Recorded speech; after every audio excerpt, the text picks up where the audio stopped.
கர்ணா, நீ விஷயமே கேள்விப்படவில்லையா? உன் ஊர் காளைகளுக்கு இனி வேலை இல்லை. என்ன? உன் நாட்டின் மாடுகள் இனமே அழிய போகின்றது. என்ன? ஜல்லிக்கட்டை நடத்தவே முடியாது. என்ன? Get out is my message. ஏன் நடத்த முடியாது? நடத்தக்கூடாது என்று உச்சநீதிமன்றம் தீர்ப்பு வழங்கியுள்ளது. அதைதான் அதிகாரிகள் பின்பற்றுவார்கள். அதே உச்ச நீதிமன்றம் காவிரியை திறந்து விடு என்று ஒரு தீர்ப்பு வழங்கியதே, அப்போது அந்த அதிகாரிகள் இங்கு பூப்பறிக்க போயிருந்தார்கள். அதாகப்பட்டது ஆர்வலர்கள் சொல்கிறார்கள், ஜல்லிக்கட்டு என்பது மிருகவதையாம். ஜல்லிக்கட்டு மிருக வதையாம். காவல்துறையிலே மோப்பனாய் பிரிவு வைத்துக் கொள்வது, ராணுவத்திலே குதிரைப்படை வைத்துக் கொள்வது, கோயிலுக்குள் யானையை சங்கிலியில் கட்டி போட்டு வைத்துக் கொள்வது, வெளிநாடுகளில் வாழ வேண்டிய பனிநாட்டு நாய்களை கழுத்தில் சங்கிலி மாட்டி பெசநகர் பீச்சில் வாக்கி கூட்டி செல்வது, இவையெல்லாம் வதையிலே, ஜல்லிக்கட்டு மட்டும் வதையா போயா. ஜல்லிக்கட்டில் பாவம் இளைஞர்கள், அப்பாவி இளைஞர்கள் சாவதால் அதை தடை செய்ய சொல்லி கிருஷ்ணா, ராமன் என்ற தங்களின் அவதார பெயரை வைத்திருந்த இளைஞன் ஒருவன் கிரிக்கெட் விளையாடும் போது அடிபட்டு இறந்து போனானே, நீங்கள் கிரிக்கெட்டை தடை செய்து விட்டீர்களா?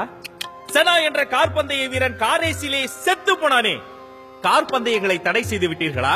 தமிழ்நாட்டில் ஜல்லிக்கட்டால் செத்தவர்களை விட சாராயத்தால் செத்தவர்கள் தான் அதிகம்.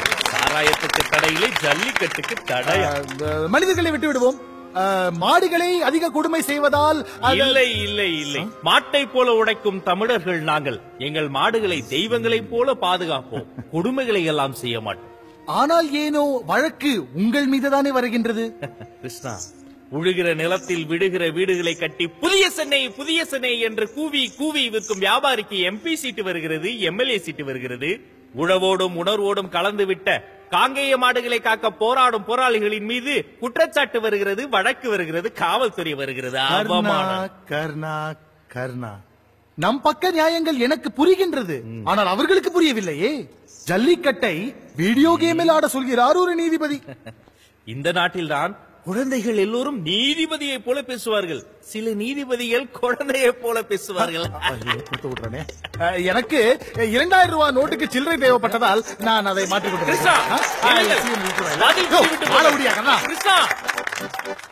என் பேர் தனலட்சுமி. நான் 6ஆம் வகுப்பு ஆ பிரிவில் படிக்கின்றேன்.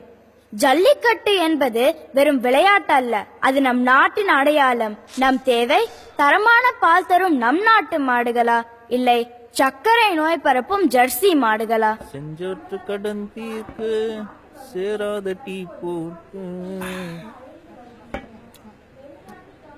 கர்ணா, ராமா, ஆமா இன்னைக்கு உனக்கு வில்லேஜ் கொடுக்கலையா? சல்லி பயலே, நான் ராமர் கிடையாதுடா, கிருஷ்ணன். ஆமா, இப்படியே ஏமாந்தாரு. அங்க எல்லையில நம்ம ராணுவ வீரர்கள் கும்பிடுறோம் சுவாமி. என்னடா ஏதோ லந்து பண்றீங்கன்னு பார்த்தா என்னடா இங்க பண்ணிட்டு இருக்கீங்க நீங்க? உன் புள்ள குட்டிகளுக்கு பீஸ் கட்டுறக்கே காசு இல்ல, இதுல அத வேற மேடையில ஏத்தி, இதுல எவ்வளவு பெரிய ஆளுங்கெல்லாம் இருக்காங்கன்னு தெரியுமில்ல. மாடு சத்தா உனக்கு என்ன மசுரு? சும்மா வேக்கியான பீஸ். நல்ல கூட்டம்ல. சாயங்கால பேப்பர்ல என்ன போட்டிருக்கான்? குன்னாத்தூர்ல 8 விவசாயிகள் தற்கொலை. 2000 ரூபாய் நோட்டா 20 கோடி ரூபாய் ஒரு வீட்டில் பதுக்கலாம். த்ரிஷாக்கு கல்யாணம். த்ரிஷாவுக்கா? நம்ம த்ரிஷாவுக்கா? யாரோட, எப்போ, எப்படி? நான் சொன்னேன்ல, விவசாயி செத்து போனா ஏன்னு ஒரு பைய கேட்க மாட்டான். சினிமாவுக்கு சிகிச்சைனா உடனே ஓடி வந்துருவாங்க. இதுல கழுத உபதேசம் வேற. ஜல்லிக்கட்டு நம் உரிமை, அதை பாதுகாப்பது நம் கடமை. நன்றி. ஜல்லிக்கட்டு ஜல்லிக்கட்டுன்னு சவடால உணர்வோடு வாழ்ந்து என்னடா சாதனை பண்ண போற? உணர்வோட வாழ்றதே ஒரு சாதனை தாண்டா. வந்து